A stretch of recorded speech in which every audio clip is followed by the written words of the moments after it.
Oi Teru, oi doutora Eliane, a gente está aqui fechando a nossa semana de fonoaudiologia conversando sobre o processamento auditivo. E eu continuo aqui com a Isabel no consultório dela para a gente conversar o que seria o processamento auditivo e no que ele influencia na fala, na escrita, na leitura, no aprendizado de uma forma geral. Bem, processamento auditivo é o processo pelo qual a gente processa sons, tanto sons não verbais como sons verbais. Para isso, a gente tem que identificar que tipo de som é, a gente precisa memorizar o som, a gente precisa destacar esse som de outros sons. Então, esses são alguns processos do processamento auditivo. Então, a gente processa esses sons, desde que a gente ouça bem.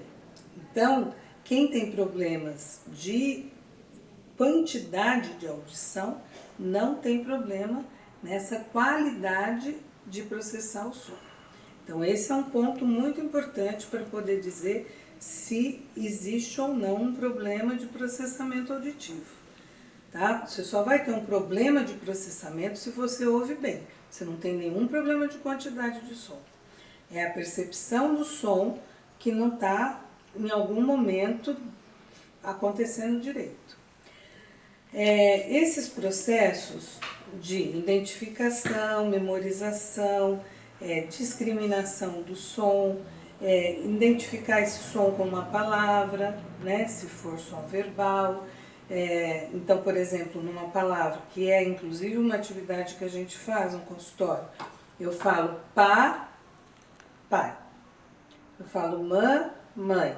Então eu dou um pedaço da palavra e a pessoa identifica qual palavra que ela conhece, né? Então isso, se você lembra, é uma brincadeira muito com um bebê muito pequenininho, né? A gente pede para a criancinha, não com bebê, desculpa, mas com criança pequena a gente faz esse tipo de brincadeira, né? De destacar. Quando a gente canta, por exemplo, tirei um pau no gato, essa repetição, já é uma forma de destacar o som. Bem, a gente estrutura esse som, depois a gente põe esse som numa melodia, na fala. Então eu faço uma pergunta, eu faço uma exclamação, eu faço uma surpresa, então eu tenho entonações diferentes para a fala. Então essa prosódia de fala toda também é calcada nesse processamento de sons, né? A alteração chamada processamento auditivo, né, alteração no processamento auditivo, ela pode estar em qualquer um desses processos. Então a gente vai ter também impactos para aprender a falar. Uma criança, conforme a gente falou ao longo da semana, uma criança que teve ou uma alteração de fala, de trocas de letra, ou uma alteração na escrita, por exemplo, de trocar um F por um V, isso é o processamento lá que não aconteceu de uma forma clara. Na prática, quais são os exercícios que podem ser realizados depois que você diagnostica um processamento auditivo na criança? Olha, o tratamento, existem dois tipos de tratamento basicamente diferentes. Um deles é um treino, um pacote fechado que se faz num treino daquelas cabinas, sabe, de fazer exame auditivo, que você põe um fone e aí você tem estímulos diferentes nos ouvidos e vai respondendo isso por uma série de etapas, né, apresentadas nesse treino, é chamado um treinamento formal, tá?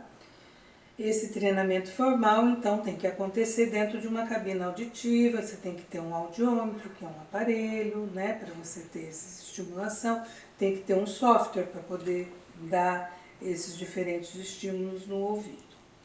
E a gente tem também um tratamento clínico, na clínica, que não necessariamente é um pacote fechado, né, você pode ter sessões em números variáveis, mas que você pode também utilizar desse tipo de recurso, de estímulos em ouvidos diferentes, alternados ou simultâneos, estímulos diferentes, num ouvido fica fala, no outro fica música, né? Então, por exemplo, você tem também treinos com a própria fala, que você pode fazer com trava-língua, com segmentação de palavra. Então, por exemplo, eu vou falar, fazer a pessoa fazer inversões de palavras. Janela, ela tem que falar na, lá, janela, lá, né, já, né?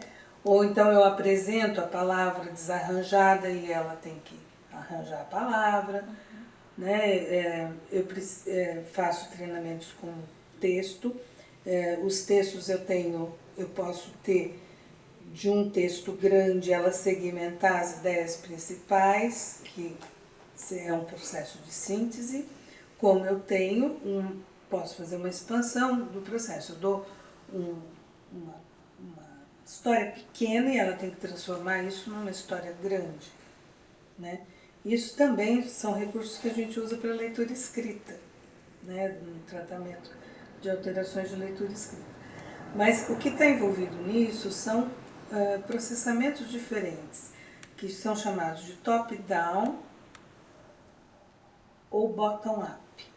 Então eu vou de baixo para cima ou de cima para baixo. Então eu vou do todo para a parte ou da parte para o todo. Então eu apresento sons, textos, ideia, né, assim, discurso, né, e a pessoa vai tendo que fazer ou a segmentação daquela ideia ou a expansão daquilo. É muito importante que os pais estejam atentos, né, e sempre procurem a ajuda de um profissional para estar encaminhando, porque como você falou, o processamento auditivo ele pode desencadear de várias formas aí na vida de uma criança ou até de um adulto.